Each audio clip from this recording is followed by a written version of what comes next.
I'm pleased to note that all of the candidates are talking about this issue. What I'd like them to do is more of them really articulate comprehensive plans for how they're going to address the epidemic of gun violence. Gun control advocates say they want more detailed proposals for action from political leaders and 2020 presidential hopefuls after mass shootings in Texas and Ohio. And certainly the Democrats should be talking about this a lot.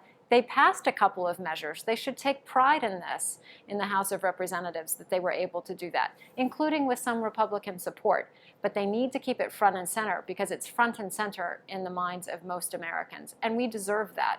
Brown pointed to at least two presidential candidates with detailed plans, such as California Senator Kamala Harris and New Jersey Senator Cory Booker. Harris's proposals include an assault weapons ban, universal background checks, and a ban on high capacity magazines.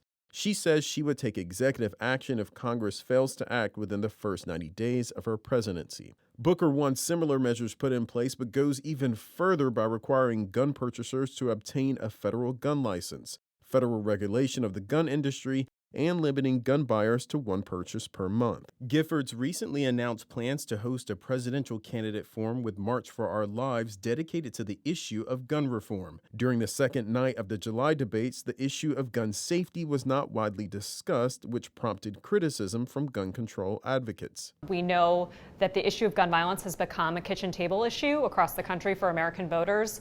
And of course, everything that's happened this weekend has really amplified how important it is that we have a president with a plan to take action to address gun violence in this country. And the candidate forum that we announced is the opportunity for Democrats to showcase what they're going to do to address gun violence. Both groups are continuing to push Congress to act before the next presidential election. The House previously passed bills to require a background check and a 10-day waiting period for gun purchasers, but the Republican-controlled Senate has not considered the legislation.